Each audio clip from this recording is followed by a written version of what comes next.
네, 우리 777 금요 기도회를 저희가 마무리했습니다. 제가 알기로는 이게 777 금요 특별 기도회가 우주 최초로 진행한 걸로 알고 있는데, 자, 혹시 또 딴 데서 하신 거 보시면 한번 알려주시길 바라고요. 어쨌든 우리 요한계시록의 7교회에 대해서 7월 달에 부터 시작해서 7주간 우리가 진행을 했잖아요. 우리가 이거 하면서 첫 번째는 우리 교육부서의 여름 행사를 위해서 기도를 했지 않습니까? 하나님 주신 은혜로 여름 행사가 잘 진행된 것으로 지금 보고를 받고, 또 앞으로도 우리 교육부서 아이들이 더 믿음으로 성장하게 될 줄로 믿습니다. 이제 남은 것이 뭐냐면 이 오이코스가 남았잖아요. 777 특별 기도회에 오이코스를 위해서 기도했는데, 우리 저기 현수막을 주문했는데 생각보다 너무 큰 걸 했는데 또 보니까 또 괜찮은 것 같아요. 성도님들, 우리 구주의 저 너른 품에 달려가서 이제 안기시고, 인증샷도 그러니까 뭐죠, 뭐예요 이게, 아무튼 뭐 그 사진도 찍으시고, 그리고 우리 새로 오시는 분들도 같이 사진을 좀 찍고 이러면 참 좋을 것 같습니다. 이 포토존이 또 오래 또 기억이 남잖아요. 여러분, 우리 오이코스 우리가 지난 시간에 하는데 왜 한다고 했습니까? 해마다 하는 거고 늘 하는 거지만 하는 이유와 목적이 있습니다. 한 영혼을 살리는 이 귀한 일에 우리가 헌신을 하는데, 우리는 사실 하나님이 은혜의 문을 열어주셨기 때문에 이 일을 우리가 용기 있게 감당한다고 지난 시간에 함께 나눴잖아요. 생각해보니까 오이코스가 굉장히 유익한 것 같습니다. 첫 번째는 뭐냐면, 왜 유익하냐면 우리를 통해서 하나님 나라가 확장이 될 수 있기 때문에 유익한 것 같습니다. 가만히 있으면 하나님 나라 확장이 안 되는데, 전도라는 이 귀한 시간을 통해서 하나님 나라 확장되니까 얼마나 좋아요. 또 하나의 유익한 것이 뭐냐면, 내 삶이 하나님 나라의 삶인지 확인을 하는 시간이라서 그래서 좋은 것 같아요. 내가 뭐 했지? 지금까지 뭐 했지? 뭐 하고 지냈지? 향방을 잃어버린 우리의 삶이 다시 한번 재정립하고, 확장이 되지 않는 내 삶이라면 확장이 되지 않는 이유가 에너지가 없어서인지 아니면 애초부터 하나님 나라가 아닌지 점검을 할 수 있는 그런 시간이기 때문에 이 오이코스가 굉장히 유익한 것 같습니다. 우리는 하나님 나라를 먼저 경험하고 확장할 수 있는 그런 믿음의 사람이 되어야 될 줄로 믿습니다. 여러분, 우리 주일뿐만 아니라 평일, 월, 화, 수, 목, 금, 토 모두 다 우리는 그리스도인으로 삶을 살아야 하지 않습니까? 교회에서의 시간뿐만 아니라 가정에서, 직장에서, 그리고 내 삶의 영역에서, 또 문을 닫고 있는 아무도 없는 내 골방에서, 또 아무도 훔쳐보지 않는 내 스마트폰 안에서도 우리는 그리스도인이 되어야 하지 않습니까? 우리는 모든 영역에서 그리스도인이 되어야 하는 것입니다. 우리 주님은 우리에게 모든 시간, 모든 장소, 모든 순간순간마다 다 그리스도인이 되기를 원하고 계십니다. 내가 선 곳, 내가 있는 그곳이 하나님을 예배하는 예배터가 되기를 원하고 계신데요. 이 시간 옆에 계신 분에게 한번 이렇게 권면하겠습니다. 당신이 있는 곳이 예배터입니다. 권면하겠습니다. 아멘. 네, 오늘 이 스가랴서 본문에 보면 지금 굉장히 특이한 장면이 나와요. 우리 그 777 기도회에서 요한계시록의 7교회를 하다가 중간에 우리 스가랴서로 넘어갔잖아요. 그래서 이게 넘어가 버렸는데, 스가랴서 이렇게 또 넘어가 버렸는데 또 777 계속 하고 이거 좀 애매한가 싶었는데, 보니까 스가랴서가 또 구약의 요한계시록이라 굉장히 유사하지 않습니까? 요한계시록과 스가랴서가 굉장한 이 콜라보를 이루어 가지고 우리의 삶을 이렇게 하나님의 나라에 주목하도록 인도해 주셨는데요. 이 요한계시록에 볼 때 아마겟돈 전쟁, 최후의 전쟁이 스가랴서에도 나옵니다. 맨 마지막에 요한계시록에 있던 3, 4장, 이제 요한계시록 21, 2장 이렇게 있던 그 장면들, 또 이 여러 장면들이 스가랴서에도 계속 반복되는 모습이 나오잖아요. 스가랴서 14장에 보면 마지막 전쟁이 나옵니다. 그날에 여호와께서 왕이신데 왕이신 여호와께서 예루살렘에 머물러 계신데 그때 이방 사람들이 쳐들어옵니다. 쳐들어왔다가 우리 주님이 쳐들어온 사람을 신나게 혼내주시잖아요. 혼내주신 다음에 기가 막힌 장면이 나옵니다. 어떤 장면이 나오냐면 그 중에 일부가 이방 사람들인데 예배자가 되고 초막절을 지키는 해마다 초막절을 지키러 나오는 그 역사를 이 본문에서 보게 된다는 말이죠. 이 그 14장에 보면 주변에 지진이 일어나요. 지진이 일어나가지고 주변 산지들이 다 낮아지고 평지가 되고 예루살렘이 우뚝 서게 됩니다. 우뚝 서게 되는 이 역사가 나타나는데 오늘날로 따지면 어떻게 돼요? 저기 그 호계 초등학교부터 내려오는 우리 골짜기 이런 것들 있잖아요. 저 밑에도 있는데 지진이 일어나가지고 주변에 있는 아파트든 이 언덕이든 다 낮아지고 우리 천원교회가 이상하게 이렇게 올라가는 이게 이상한 현상이 나타나는 상징적인 장면이 나온단 말이에요. 뭐예요? 여호와께서 가장 높으시다라는 것을 드러내주는 상징적인 장면이 나오면서 하나님 나라의 어떤 완성적인 장면이 스가랴서 14장에 이렇게 나오면서 스가랴가 종말을 그 마지막을 찍게 됩니다. 우리 이제 잠깐 또 이제 토요일부터 시편이 시작됐잖아요. 그리고 난 뒤에 우리가 또 뭐 하냐면 이제 9월 이제부터이죠. 데살로니가 전후서를 다룹니다. 바울 서신 중에 이 종말에 대해서 우리가 어떻게 지내야 될지 살아야 될지를 고민하고 이제 어떤 그 우리 삶에 와닿게 기록해 놓은 것이 데살로니가 전후서인데요. 여러분 우리 주님을 따라오셔야 됩니다. 주님은 이 종말을 달려가고 계신데 나는 종말이고 뭐고 그냥 이렇게 계속 지내시면 안 되고요. 말씀을 따라오시는 우리 성도님들 되시길 바라요. 하나님 나라의 완성의 장면을 보여주시면서 오늘 본문에서는 하나님 나라의 백성, 하나님 나라의 주권 영토가 완벽하게 회복되는 장면을 보여주십니다. 예루살렘이라는 영토가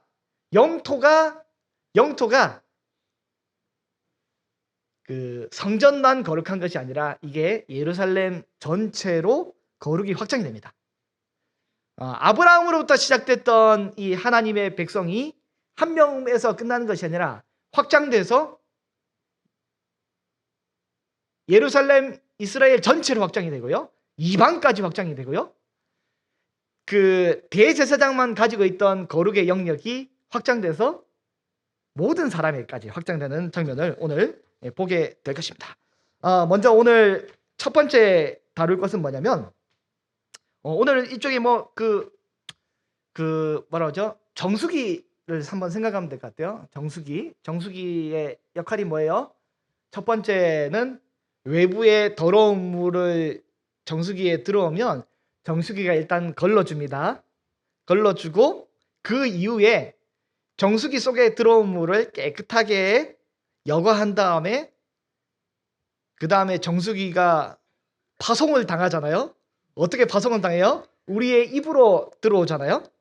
그래서 우리의 몸에 있는 피를 몸을 깨끗하게 하잖아요. 정수기의 이 역할을 합니다. 첫 번째 뭐였어요? 막아주고 안에 들어온 것을 깨끗하게 하고 그 다음에 그것이 파송이 되는데 오늘 이 본문에서는 이게 나옵니다. 여러분 첫 번째가 뭐 나오냐면 하나님이 거룩한 성 예루살렘을 막아주시고 지켜주십니다. 더러운 것이 들어오지 않도록 막아주시고 지켜주시는 모습을 보게 됩니다. 예루살렘을 공격하는 것은 곧 뭘 공격하냐면 하나님을 공격하는 거거든요. 예루살렘 공격하는 건 하나님 공격입니다.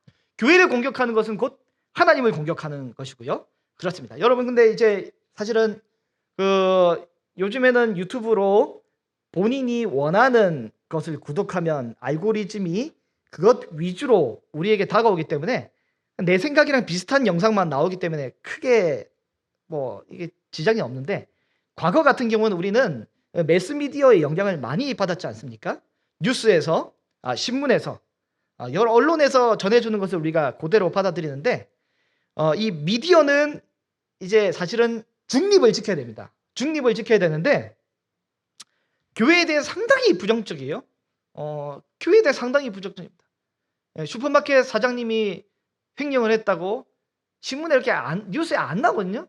근데 교회 목사님이 횡령하면 그걸 집중 보도해서 마치 모든 교회가 다 이 썩어 빠진 것처럼 이렇게 보도하고 우리 그리고 이제 신부가 범죄하면 승려로 합시다. 예. 스님이라 하기 좀 그래가지고. 예. 그게 이렇게 나쁜 짓을 하면 대서특필을 보통 잘 안 하는데 그 교회가 이렇게 이 실수하고 연약한 모습을 보이면 뭐 현미경을 가지고 막 그 집중 보도를 이렇게 하잖아요. 사실은 이 미디어는 사실에 대해서 퍼센트를 나눠서 적당하게 같이 보도하는 것이 사실은 중립을 지키는 것인데 그 미디어의 뜻이 뭐예요? 미디움, 이 중간에 복수형이잖아요. 그게 미디어인데 중간을 잘 지켜야 되는데 늘 교회를 공격하고 성도를 공격하는 모습을 보게 됩니다. 국회의원 중에 혹은 뭐 장관 중에 그리스도인이 있는데 그가 실수했다 그러면 잘 걸렸다. 집중 보도를 해서 완전 그 난도질을 하잖아요. 여러분, 세상은 때때로 교회를 공격합니다. 같은 직장에 있는 사람일지라도 같이 이제 그 담배 타임에 같이 담배 한 번 빨고 술 한 잔 같이 하는 사람보다 거룩을 지키면서 나름 고상함을 지키는 그리스도인이 업무 실수를 하면 기가 막히게 후려갈기잖아요. 여러분, 그 세상에서 우리가 살고 있습니다. 그러나 하나님은 이것을 다 보고 계시고 여러분 마지막 때 심판을 하고 하실 것입니다. 오늘 본문 12절을 보면 하나님이 마지막 때에 악인들에 대한 심판을 이런 심판을 주십니다. 12절 말씀을 같이 한번 읽어보겠습니다. 예루살렘을 친 모든 백성이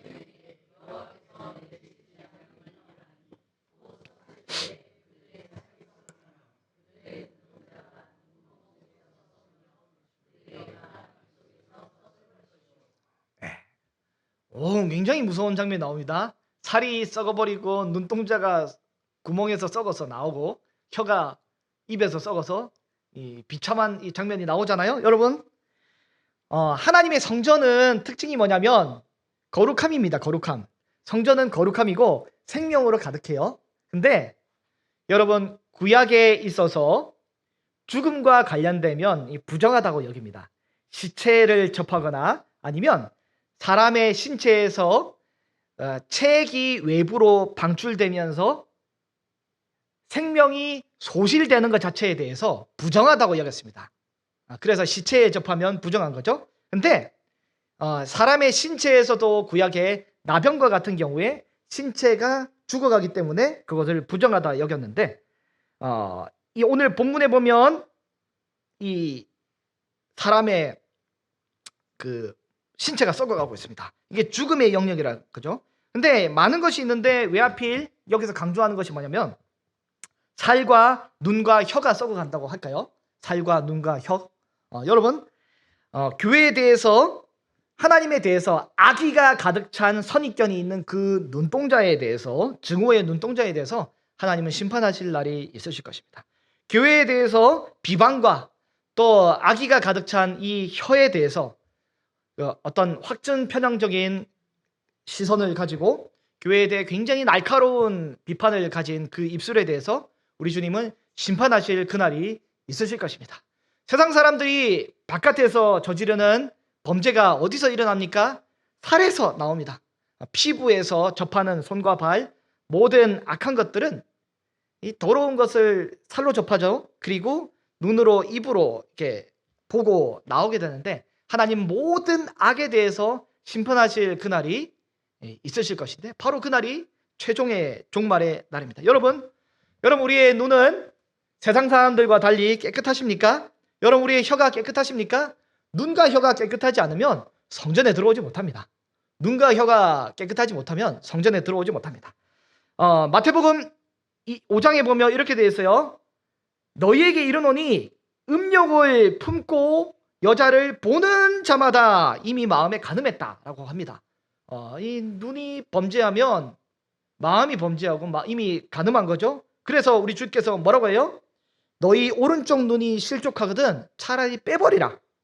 백체 중에 하나가 없어지고 온몸이 지옥에 던져지는 것보다 백체 중에 하나가 없어지는 게 훨씬 유익하다라고 우리 주님이 말씀을 하셨지 않습니까? 여러분, 우리의 영역에서 눈이 뭔가 범죄하고 있다면 여러분 눈을 뽑으시기를 바랍니다. 다음 주에 이러고 오시지 마시고요.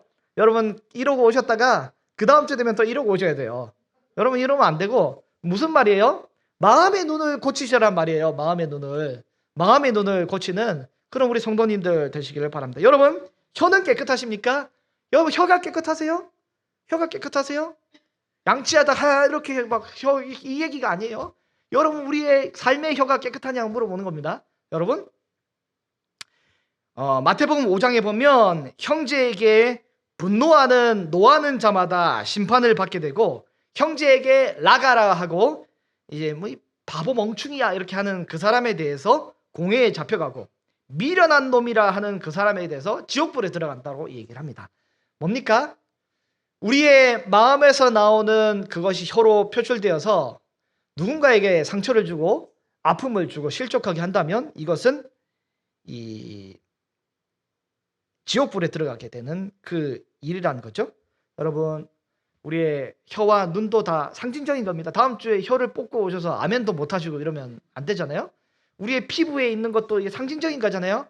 우리의 삶에 접하는 것들에 대해서 정결하고 깨끗하라고 우리 주님이 원하고 요구하고 계십니다. 요한계시록 21장에 보면 이렇게 되어 있어요. 누구든지 속된 것이나 가증한 것이나 거짓말하는 자는 결코 그리로 못 들어간다. 오직 어린 양의 생명책에 기록된 자만 들어가게 된다라고 우리 주님이 말씀하고 계십니다. 여러분, 거룩한 성 예루살렘은 아무나 들어갈 수 없습니다. 아무나 못 들어가요. 요한계시록 21장 8절에 이렇게 됐습니다. 그러나 두려워하는 자들이나 믿지 아니하는 자들이나 흉악한 자들, 살인하는 자들, 음행하는 자들, 점술가들, 우상 숭배자들, 거짓말하는 자들 모두 불과 유황불로 타는 못에 들어가리라. 이것이 둘째 사망이다라고 기록합니다. 여러분, 하나님은 거룩한 성 예루살렘에 더러운 것이 못 들어오도록 막아요. 필터링을 합니다. 정수기가 이 시커먼 물이 못 들어오도록 일단은 상수도를 보내잖아요. 여러분, 하나님은 이 거룩의 영역 안에 부정한 것이 못 들어오도록 막고 있습니다. 여러분, 우리의 삶에 있어서 우리는 내 입에서, 내 눈에서 더러운 것이 안 들어오도록 여러분 최선을 다해 노력하는 저와 여러분이 되시기를 바랍니다. 우리 하나님은 거룩하신데 우리도 거룩하라고 요구하시는 주 앞에 그런 은혜가 있기를 바랍니다. 아울러 우리 주님은 1차로 필터링하고 들어온 이 물에 대해서 정수기 안에서 정수 작업을 하십니다. 하나님의 백성이 들어오고 이방 백성이 들어왔는데 이 안에서 하나님은 바꾸고 변화시키는 작업을 하시는 거죠. 여호와께서 전투 중에 개입하셔서 악인들을 선멸하셨어요.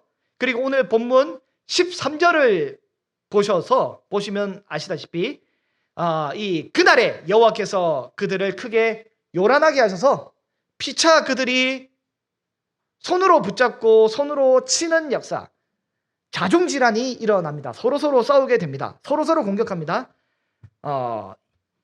하나님이 구약에 보면 기드온 때도 이랬잖아요. 아무 무기도 없이 횃불만 들는 300용사가 횃불을 짠하고 하고 항아리를 깨버리고 나팔을 웅 하고 불었더니 그때 무슨 일이 있었어요? 이 미디안의 이 족속들이 그들끼리 서로 다투고 싸우게 됩니다. 선멸이 되잖아요. 아울러 여호사밧 전투에 있어서 이 이방의 연합군들이 몰려올 때 여호사밧이 너무 두려웠는데 하나님을 찬양하는 사람들을 앞세워서 군대에 성가대를 보냅니다. 성가대가 나가서 찬양을 하는 그때에 하나님의 영이 그들에게 두려움이 임하여서 모든 이방 사람들이 서로 싸워가지고 결국에 이기게 되잖아요. 하나님이 이렇게 해서 승리를 주십니다. 여러분, 이런 승리 이후에 하나님은 어떻게 하시냐면 하나님의 백성을 이방 나라 중에서도 구별하십니다. 여러분, 유다인들이 어떻게 했어요? 유다인이라고 다 하나님 백성이 아니라 하나님은 포로로 보내시고 남겨주셔서 이리저리 막 섞으시고 체질하시고 키질하셔서 하나님의 백성을 따로 구별하시잖아요. 모으셨습니다. 유대인 중에서 하나님 백성을 모으셨어요. 아울러 이방인 중에서도 이 전투를 통해서 환란을 통과하면서 하나님의 진짜 백성을 모으십니다. 여러분, 복음은 어때요? 유대인이나 헬라인이나 유대인이나 이방인이나 차별 없이 모든 믿는 자, 예수 그리스도를 주로 고백하는 자에 대해서 혈통이나 육정이나 관계없이 성령으로 인해서 하나님의 자녀로 불러주시고 인치시고 하나님 백성으로 세워주시는 것이 이 복음의 내용 아닙니까? 여러분, 마찬가지로 여호와를 주로 고백하는 사람은 누구든지 유대인이든지 이방인이든지 관계없이 하나님은 하나님의 백성으로 세워주시는 그날을 만들어 주십니다. 오늘 본문 16절에 보면 전투하러 왔다가 이들이 회심했다가 어떻게 하냐면 초막절을 지키는 일이 나타나게 됩니다. 16절을 같이 한번 읽어보겠습니다. 예루살렘을 치러 왔던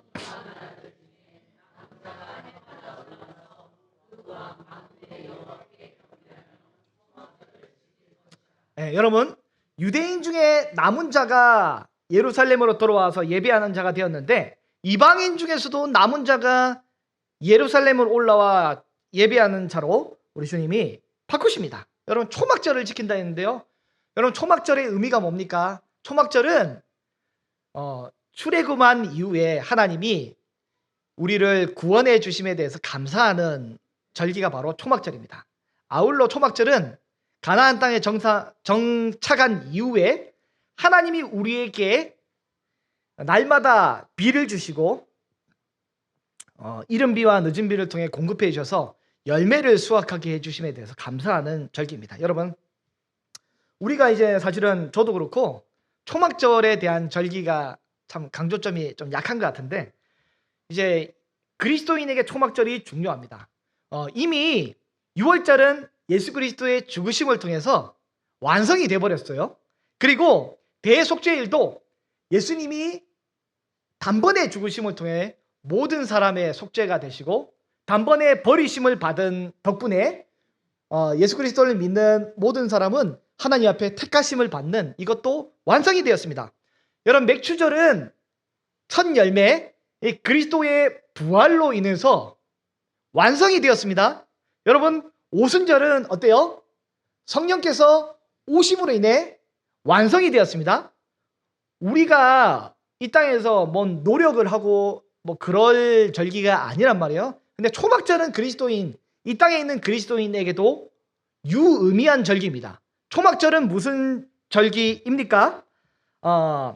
성도들이 이 땅에서 이제 계속 누릴 절기인데 하나님의 은혜로 우리에게 주어진 구원 그리고 영생에 대해서 감사하는 것이 초막절이고요. 그리고 하나님이 우리에게 주신 영원히 지속될, 영원히 공급해 주실 영적인 복 그리고 물질적인 복, 이 땅에서 우리에게 공급해 주시는 것에 대해서 감사하는 그 믿음의 절기가 바로 초막절입니다. 여러분, 초막절은 1년간 그 고대 사회에서는 하나님이 비를 내려주신 것에 대한 감사가 바로 초막절이었던 거죠. 그래서 우리 하나님 앞에 이 초막절을 지키며 우리 하나님이 1년간 우리를 지켜주셨구나라고 믿음의 고백을 유대인들이 했는데 이 초막절을 지키는 대상이 이제는 유대인만 아니라 이방인까지 확대가 됩니다. 하나님이 이것을 확대를 시켜주세요. 이방인도 이 성전 안에 와서 정수기 안에서 이제 깨끗하게 되는 그 작업을 하나님이 해주시는데 온 세상에 비를 내리시는 분은 바로 누구냐면 하나님이십니다. 유대에만 비를 내는 것이 하나님이 아니라 온 세상에 비를 내리시는 분이 하나님이신 거죠. 여러분, 교회에서만 그 빈들의 마른 풀같이 이 씨들은 나의 영혼에 은혜의 비를 내려주는 것이 하나님의 역할이 아니라 여러분, 우리의 직장에서도 가정에서도 내가 앉아있는 이 책상에서도 우리의 삶의 영역에서도 하나님은 피를 공급해 주시고 은혜를 공급해 주시고 물질을 공급해 주시고 모든 것을 공급해 주시는 분이십니다. 여러분 이것을 기억하시기를 바랍니다. 여러분 내가 아무리 노력한다 할지라도 하나님이 은혜의 수도꼭지를 막아버리면 아무 일이 안 되는 거예요. 여러분 요즘에 그 넷플릭스에서 K-팝 주제의 만화 이 K-팝 데몬 헌터스가 이제 그 전 세계를 막 강타하고 있는데 여러분 그 노래만 좀 들어보셨을 거예요.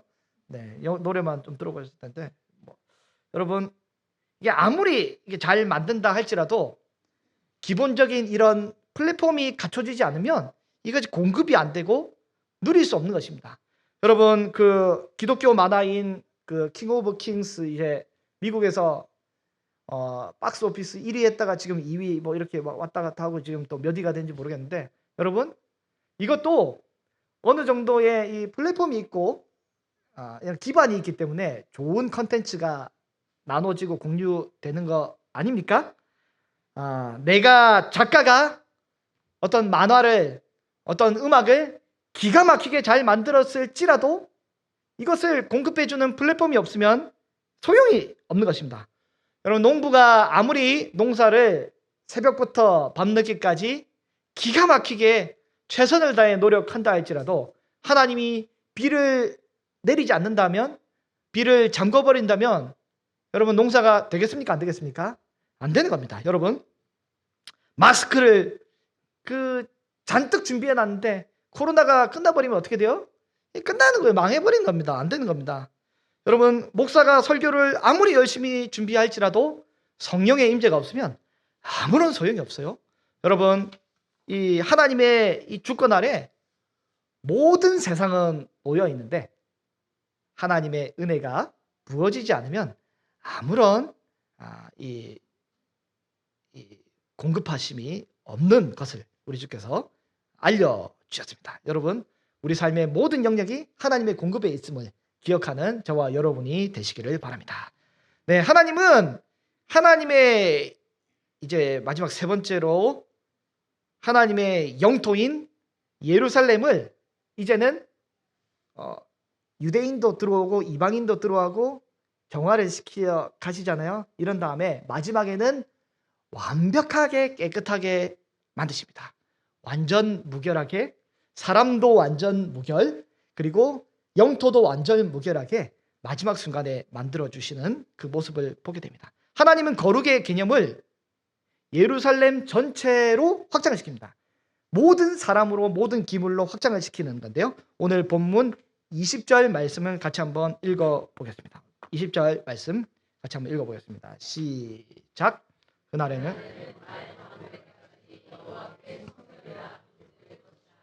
여호와의 전에 있는 모든 그날에는 완벽한 일이 끝납니다. 어때요?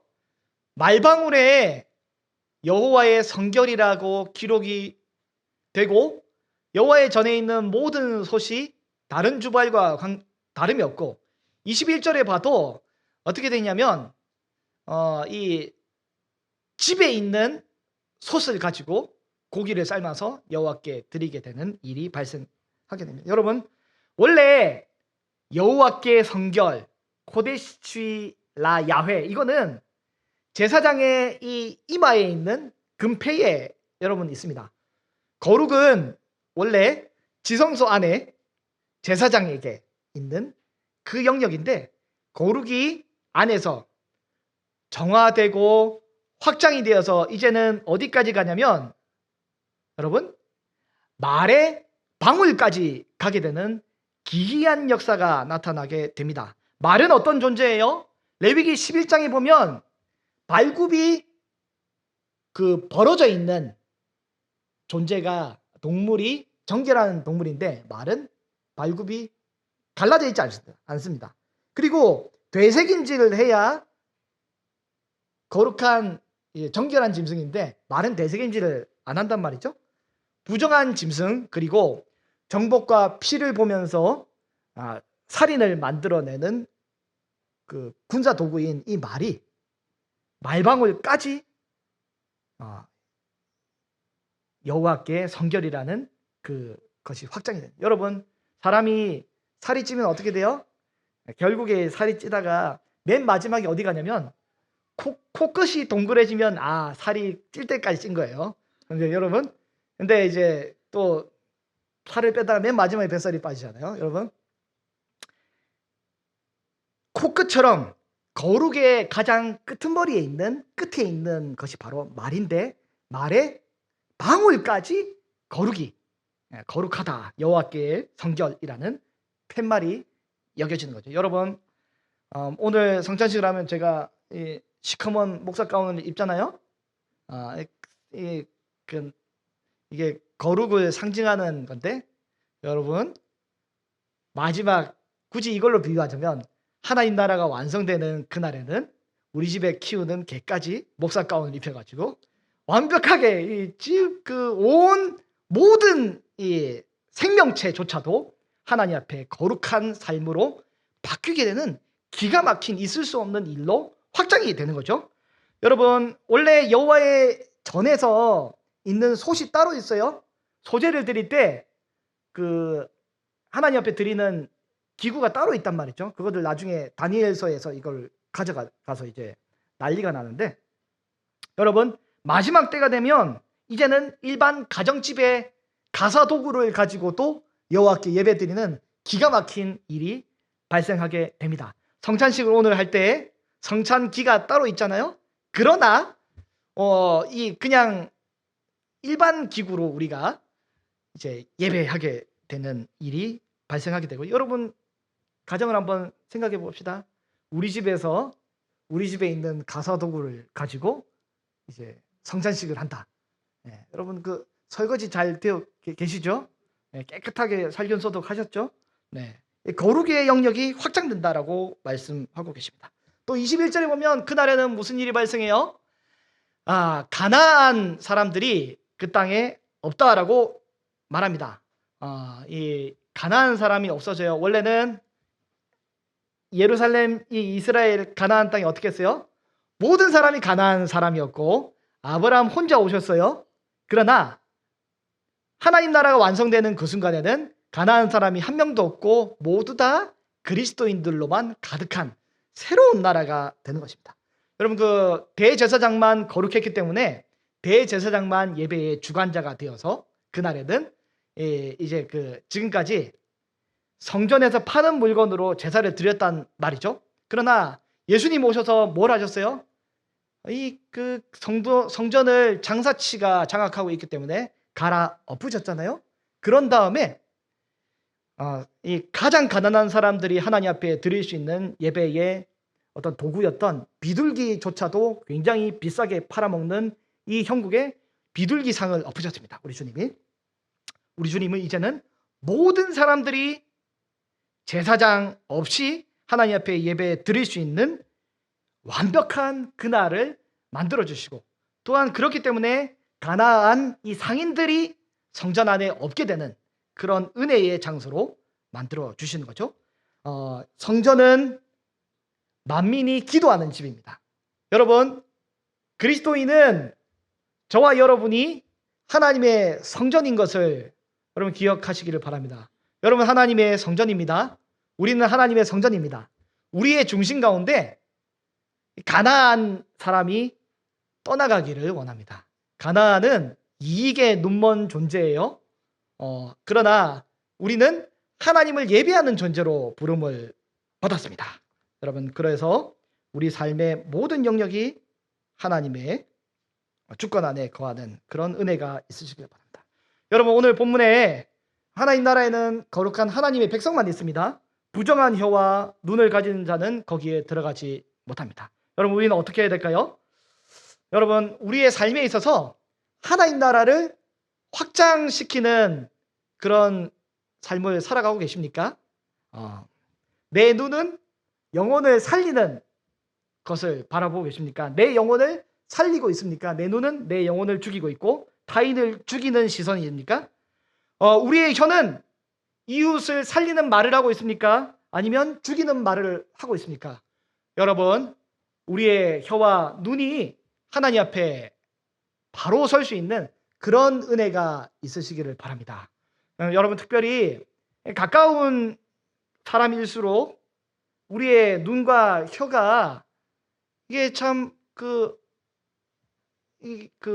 온전하지 못할 때가 많이 있지 않습니까? 여러분 특별히 이 오이코스를 준비하는 이 시점에 우리의 가족들에게 또 우리의 주변에 있는 지인들에게 우리의 혀를 우리의 눈을 하나님 나라에 합당한 모습으로 교정해가고 바꿀 수 있는 그런 은혜가 저와 여러분에게 있기를 소망합니다. 여러분 하나님 나라에는 이 거룩한 주권만 있습니다. 하나님의 주권을 인정하지 못하면 들어가지 못합니다. 비를 내리시는 분은 하나님이시고 비를 멈추는 분도 하나님이십니다. 여러분 하나님의 은혜는 교회에만 있는 것이 아니라 일반 삶의 영역에서도 하나님의 은혜가 있는 것입니다. 우리 직장에서 아무리 노력한다 할지라도 우리가 아무리 열심히 공부를 한다 할지라도 열심히 삶의 영역을 살아간다 할지라도 하나님이 딱 막아버리시면 여러분 아무것도 안 됩니다. 그렇기 때문에 모든 삶이 하나님의 손에 있다는 것을 인정할 수 있는 저와 여러분이 되시기를 바랍니다. 주일만 그리스도인이 아니라 평일에도 그리스도인, 주일만 예배하는 것이 아니라 평일에도 예배를 할 수 있는 그런 은혜가 여러분 삶 가운데 있으시기를 바랍니다. 여러분 시간의 영역이 우리가 확장이 돼야 되는데요. 어떻게 하면 좋겠어요? 여러분 새벽에 우리 아침에 깨자마자 나오시는 참 경건하신 분들이 계신데 여러분 저랑 장로님 외에 대부분 이제 새벽에 오시는 분들은 직장을 잘 안 가시는 분들이에요. 새벽에 왔다가 출근하면 여러분 제정신이 아니에요. 해롱해롱 한단 말이죠. 그렇기 때문에 여러분 새벽까지 제가 막 무조건 나오라고 얘기를 못 드려요. 현대인의 삶이 그렇지 않습니다, 여러분. 그런데 여러분 아침에 첫 시간에 우리 주 앞에 들으시길 바랍니다. 바쁘잖아요? 바빠요? 아침에 요걸 해주세요. 처음 일어나자마자 일단 되든 안 되든 그 자리에서 무릎을 꿇으세요. 비몽사몽이든 뭐든 무릎을 꿇으세요. 그리고 하나님 오늘 내 삶을 붙잡아 주세요. 오늘 하루의 일정을 붙잡아 주세요. 이렇게 기도를 하시는 우리 성도님들 되시기를 바랍니다. 기도를 하셔야 돼요. 그래야 우리 삶의 시간이 조금씩 잠식되고 조금씩 변화되어서 정수기처럼 깨끗하게 바뀌게 될 것입니다. 그리고 또 어떻게 해요? 우리의 마감 시간, 마지막 그 시간을 여러분 한번 하나님께 또 드리시기를 바랍니다. 마감 시간에 이것도 하고 저것도 할 수 있잖아요. 이것도 하고 저것도 하세요. 마지막 그 시간에 무릎을 꿇고 하루를 또 마감하며 하나님 오늘 하루를 지켜주셔서 감사드립니다. 이른 비와 늦은 비를 주시고 오늘 이 사람도 만나게 하시고 저 사람도 만나게 하시고 오늘 공부할 때 이런 것도 하게 하시고 저런 것도 하게 하시고 오늘 직장에서 이런저런 일을 하게 하신 은혜를 감사합니다 하고 하루를 뒤돌아보는 은혜가 있으시기를 바랍니다. 시간의 첫 시간과 마지막 시간을 주 앞에 거룩하게 드리며 우리의 시간들을 점차 정화시켜 가면서 하나님 나라로 잠식해 가시기를 바랍니다. 여러분 그렇지 않으면 하나님 나라가 우리 삶에 침투하지 못합니다. 중간중간에 우리가 이 어긋날 때 흐트러질 때 또 우리 삼시세끼 식사 기도하는 시간이 있잖아요. 얼마나 좋아요. 그러면서 우리의 시간이 여호와께 예수 그리스도께 집중하는 그런 시간으로 잠식되는 그런 하나님의 주권으로 가득한 그런 믿음의 시간이 되시기를 바랍니다. 여러분 마지막 하나님 나라에는 거룩한 영토가 있습니다. 거룩한 영토가 있습니다. 거룩한 백성 모든 것이 거룩함으로 가득 차 있습니다. 여러분 교회당만 성경만 신학의 영역만 거룩한 것을 이제는 좀 넘어서기를 바랍니다. 넘어서기를 바랍니다. 여러분 책상에서도 침실에서도 주방에서도 스마트폰 안에서도 자녀 양육에 있어서도 그리고 미래를 계획함에 있어서도 내 사업에 있어서도 생활의 전반에 걸쳐서 이 거룩이 좀 침투해가는 은혜가 있으시기를 바랍니다. 내가 선 곳 그 어디서나 아무도 하나님을 예배하지 않을지라도 내가 선 곳 그곳에서 나는 예배자가 되어서 내 삶을 바꿔가는 그런 은혜가 있으시기를 바랍니다. 우리는 어느 곳에서 하나님의 부르심을 받은 그 자리에 천국에서만 경험할 수 있던 하나님 나라의 아름다움을 이 땅에 침투시킬 수 있는 저와 여러분이 되시기를 바랍니다.